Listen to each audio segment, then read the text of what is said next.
Assalamualaikum warahmatullahi wabarakatuh. Selamat pagi, selamat siang, dan selamat malam anak-anak. Oke, sebelum kita memulai kegiatan pembelajaran kita pada kesempatan ini, marilah kita berdoa kepada Allah Subhanahu wa Ta'ala agar kita diberi ilmu yang bermanfaat dalam pembelajaran kali ini.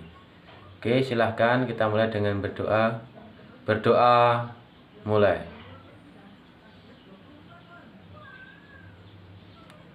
Selesai. Alhamdulillahirrabbilalamin. Kita diberi kesempatan oleh Allah untuk bertemu kembali dalam pembelajaran siang hari ini. Pada kesempatan ini kita akan meneruskan materi pembelajaran kemarin, yaitu tentang kerajaan-kerajaan maritim yang bercorak Hindu-Buddha. Di pertemuan sebelumnya kita sudah membahas kerajaan-kerajaan lain, yaitu ada kerajaan mana, masih ingat? Iya betul, yaitu ada kerajaan Kutai dan kerajaan Tarumanegara. Kemudian di Jawa Tengah ada lagi kerajaan Kalingga. Pada kesempatan ini, sebelum kita mulai materi, silahkan kalian melihat gambar yang saya tampilkan di slide ini. Iya, kalian tahu ini adalah gambar apa? Sebuah bangunan monumental, bangunan besar, bahkan salah satu peninggalan yang ada di Indonesia menjadi salah satu keajaiban dunia. Ya betul, itu adalah Candi Borobudur. Candi Borobudur memiliki ciri khas yang tidak dimiliki oleh candi-candi yang berasal dari India. Padahal kita ketahui bahwa lahirnya agama Hindu-Buddha itu di India, tapi kita mampu mengolah, kemudian terjadi akulturasi dengan budaya lokal, dan terbentuklah bangunan semegah Candi Borobudur ini. Kalian tahu siapakah yang mendirikan Candi Borobudur ini? Kemudian ada yang tahu Candi Borobudur ini dipergunakan oleh umat beragama apa? Oke, betul, agama Buddha ya. Ada yang tahu. Nanti kita akan bahas tentang secara lengkap apa itu Candi Borobudur, bagaimana bisa menjadi sebuah bangunan monumental. Kita kaitkan dengan materi kita pada siang hari ini. Ya, Candi Borobudur adalah peninggalan dari kerajaan Mataram kuno. Yang pertama kita bahas adalah sumber sejarah. Jadi di Mataram kuno meninggalkan banyak peninggalan-peninggalan bersejarah bagi bangsa Indonesia, utamanya bagi kita menjadi sebuah objek wisata ataupun pembelajaran bagi generasi muda. Sumber sejarah yang pertama yang kita gunakan untuk mempelajari kerajaan Mataram kuno adalah sebuah prasasti yang bernama Prasasti Canggal. Prasasti Canggal ini didirikan oleh Raja Sanjaya. Isinya tentang pendirian sebuah lingga sebagai lambang pendirian Siwa, yang mengartikan atau diartikan sebagai pendirian kerajaan baru, yaitu pendirian kerajaan Mataram kuno. Pendirian lingga di Bukit Kunjara Kunja ini letaknya berada di sebuah gunung ukir di Magelang. Ini menandakan pendirian kerajaan baru oleh Raja Sanjaya. Dalam prasasti itu juga disampaikan bahwa Sanjaya merupakan anak dari Raja Sana sebagai pendahulu kerajaan Mataram. Kemudian sumber sejarah yang kedua adalah Kitab Parahyangan. Kitab Parahyangan ini berasal dari mana, ada yang tahu? Iya, Kitab Parahyangan itu menurut asal katanya saja Parahyangan berarti bumi Priangan, berarti Jawa Barat, atau Babat Pasundan. Ini terkait dengan cerita-cerita ataupun keterangan dari orang-orang Jawa Barat yang menyatakan bahwa pendiri kerajaan dari Mataram kuno adalah Sanjaya, di mana Raja Sanjaya ini punya ayah yang bernama Sana, kemudian mewariskan kerajaannya kepada Sanjaya. Dimungkinkan pada masa Sana ini belum menjadi raja, hanya sebuah dinasti, baru kemudian pada masa Sanjaya inilah pendirian kerajaan Mataram dimulai. Kemudian prasasti berikutnya adalah prasasti Kedu atau prasasti Mantiasih. Ada juga yang menyebutkan sebagai prasasti Balitung, di mana dalam prasasti ini yang mengeluarkan adalah raja dari Mataram kuno yang bernama Balitung. Isi dari prasasti ini adalah tentang daftar raja-raja yang pernah memerintah kerajaan Mataram. Selain dari prasasti, ada juga sumber sejarah yang wujudnya tadi kita bahas di awal, saya tampilkan di slide, yaitu berupa percandian.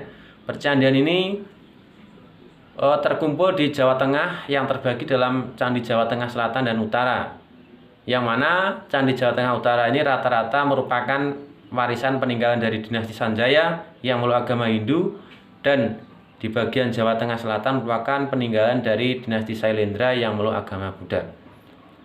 Kemudian itu tentang sumber sejarah. Ada yang ditanyakan tentang sumber sejarahnya? Kita lanjutkan di bagian yang kedua tentang raja-raja yang pernah memerintah di kerajaan Mataram kuno. Menurut penelitian dari beberapa sejarawan Barat, bahwa di Mataram kuno ini terbagi yang yaitu dinasti Sanjaya dan dinasti Sailendra.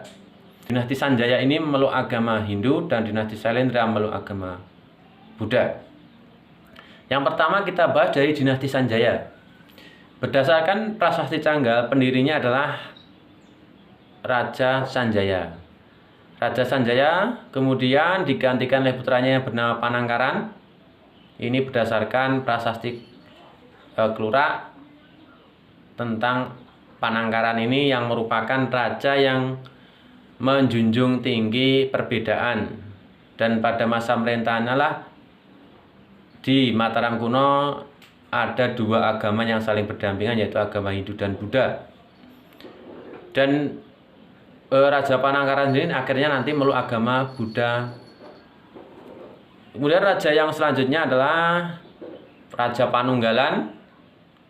Kemudian Raja Mataram kuno dari dinasti Sanjaya yang menyebabkan kejayaan dari Mataram kuno adalah bernama Rakepikatan.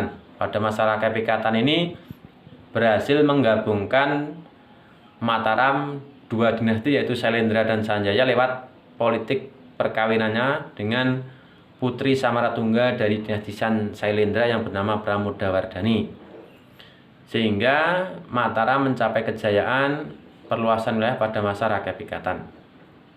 Kemudian ada Rakewara, Rakegarung, dan nanti dilanjutkan di Dyah Balitung. Dan Balitung inilah yang juga merupakan salah satu raja terbesar dari dinasti Sanjaya.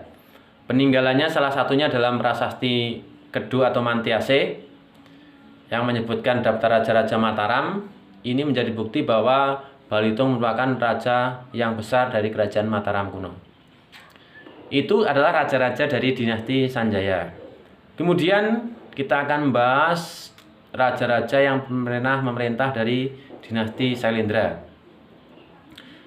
Pendirinya adalah Banu, kemudian digantikan oleh Wisnu, Indra.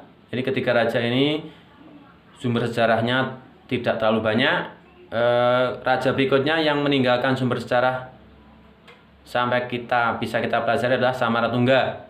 Raja Samaratungga ini memprakarsai pendirian Candi Borobudur. Jadi Candi Borobudur itu dibangun pada masa Raja Samaratungga. Raja Samaratungga ini membangun Candi Borobudur sebagai bukti bahwa dinasti Sailendra punya kekuasaan yang besar di wilayah Jawa Tengah Selatan saat itu. Walaupun nanti pembangunan Candi Borobudur ini tidak selesai pada masa pemerintahannya. Kemudian Raja Samaratungga ini digantikan oleh anaknya Pramodawardhani yang nanti menikah dengan Rakepikatan dari dinasti Sanjaya. Pernikahan politik ini menyebabkan putra dari Samaratungga yang satunya yang bernama Balaputra Dewa memberontak karena tidak terima dan merasa bahwa tahta Mataram lebih berhak dirinya daripada Pikatan. Akhirnya terjadi perang saudara. Kemudian Balaputra Dewa kalah dan kemudian melarikan diri ke Sriwijaya karena ada hubungan darah dengan Sriwijaya sana dan dia punya hak tahta di Sriwijaya. Balaputra Dewa ini nanti yang menjadi raja di Sriwijaya sana. Kita kembali ke Mataram kuno. Jadi setelah terjadi perkawinan politik tadi, terjadi persatuan antara dinasti Sanjaya dengan dinasti Syailendra di Mataram kuno. Itu tentang raja-raja. Jadi sudah kita bahas yang pertama tadi sumber sejarah, raja-raja, kemudian kita bahas lagi adalah tentang aspek kehidupan ekonomi. Baik dinasti Sanjaya maupun Syailendra, karena letaknya Mataram kuno itu di pedalaman, lebih banyak mengandalkan aspeknya dalam bidang pertanian. Jadi mayoritas masyarakat Mataram kuno bertumbuh pada sektor pertanian. Kemudian selain pertanian, masyarakat Mataram kuno juga bekerja di bidang perdagangan. Hal ini bisa kita lihat dalam salah satunya beberapa sumber sejarah dari catatan dinasti dari Cina. Kemudian ada lukisan perahu bercadek yang ada di Candi Borobudur, itu yang menandakan bahwa masyarakat Mataram kuno juga sudah mengenal teknik pelayaran pada saat itu. Itu tentang aspek kehidupan ekonomi. Kita lanjutkan di bagian yang keempat, yaitu tentang keruntuhan. Jadi kerajaan Mataram kuno yang berjaya beberapa abad ternyata harus mengalami keruntuhan. Yang pertama disebabkan oleh satu, karena adanya bencana alam yaitu letusan Gunung Merapi. Yang kedua karena adanya krisis politik, terjadinya perebutan kekuasaan. Dan yang ketiga karena pemindahan kekuasaan ke Jawa Timur oleh Mpu Sendok. Mungkin dari situ ada yang ditanyakan untuk materi kita pada kesempatan ini. Oh ya, silahkan kalau ada yang belum paham kita bahas bersama-sama. Oke, kalau tidak ada, kita simpulkan bahwa kerajaan Mataram kuno walaupun terpecah menjadi beberapa dinasti, ada dua agama di dalam negaranya, ternyata berasal dari satu keturunan. Oke, itu saja untuk materi inti kali ini. Sebagai penutup nanti silahkan dikerjakan buku paketnya halaman 60 tentang kerajaan Hindu Buddha yaitu Mataram kuno. Demikian yang saya sampaikan. Bila ada kurangnya mohon maaf.